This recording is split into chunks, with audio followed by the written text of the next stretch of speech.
Hi everyone, this is Jacob and it's finally Friday. Today I wanted to go over all the different ways you can set up your channel plan within your Extreme Wireless Controller and Extreme Management Center. There are three different ways you can set up your Extreme Wireless. First, you can set up a static channel plan. This is where you go through each individual AP and manually set the channel and channel width for each individual AP. This is by far the most consistent way to do it. However, it is also the most time consuming as well. We also have two more automatic ways to set your channel plan. One is dynamic channel selection. The other one is auto channel selection. And we'll go through all three of those. To go through the first one, I would call your attention back over to Management Center. And we'd go to the devices. If you remember back on video 2, we added sites to our Extreme Management Center. We added the high school. And when we did that, we added a floor plan.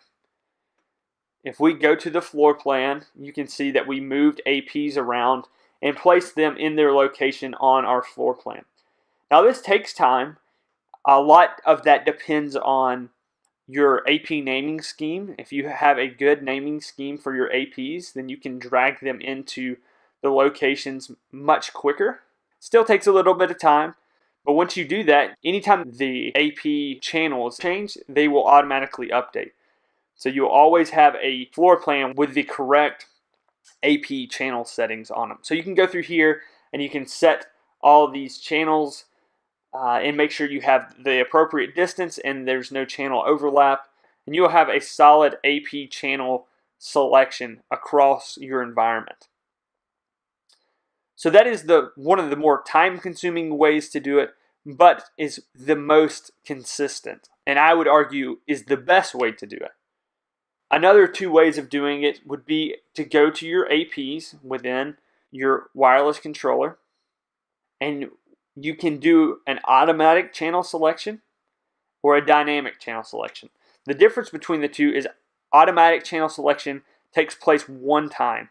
It takes a snapshot of your environment and it changes the APs to what it believes would be the best settings. With automatic channel selection, if you're on or above 10.41, it will automatically select the channel width as well. It will either force it to a 40 or a 20. It very rarely forces it into 80s. If you are below that, it will not force channel width. It will only handle channel selection. To use auto channel selection, you want to select all your APs. You don't want to do small groups because you want it to take a capture of the entire environment and not just one AP at a time. So we'd select all of the APs, go down to multi-edit again, and underneath channel, we would select auto on both the 2.4 and the 5 gig. You can also select the channel plan for 5 gig, whether you want to do all channels, all non-DFS channels, or just the extended channel with weather channels. I would advise to leave it on all channel, and then we can deal with the DFS events if they ever appear. You'd go down and hit apply, and that would take a snapshot of your entire environment and adjust the channels accordingly. Like I said, that is a one-time change.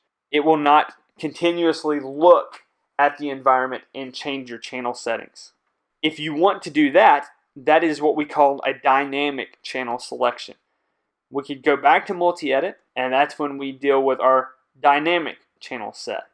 On monitor mode, like I've mentioned before, that will only monitor the environment. It will not make any changes. If we drop down to active mode on both of those, then it will actively change channels as it monitors the environment. And you can select the update period by putting in the number of minutes in between those intervals. So to set up dynamic channel set, you'd want to turn this to active mode for both 2.4 and 5 gig. Your noise threshold you would want to set to neg 60 on both, and the occupancy threshold up to 50. The update period you want to turn to 5 minutes, and you can apply at that point. Best practices is that you would do this after hours in your least busy time, just because you would like to get a solid baseline of your network. Once you ran the active mode for 10 to 15 minutes, all the APs should be settling down into their channels. And you can either leave this on, which we do not recommend, because the channels will switch on you in the middle of the day if somebody turns on a hotspot, or if there's a lot of Bluetooth noise on the 2.4, then these channels will switch on you. So once you do that, you can either come in and once you hit apply to the active mode, you can come in and turn it off by going to off or dropping it down to monitor mode, which will give you events within Extreme Management Center and within the logs of the controller as well. Hopefully this video was helpful, talking about the 3 different ways you can set up your channels within Extreme Management Center and the Extreme Wireless Controller. I appreciate you joining me, and I hope you have a great Friday.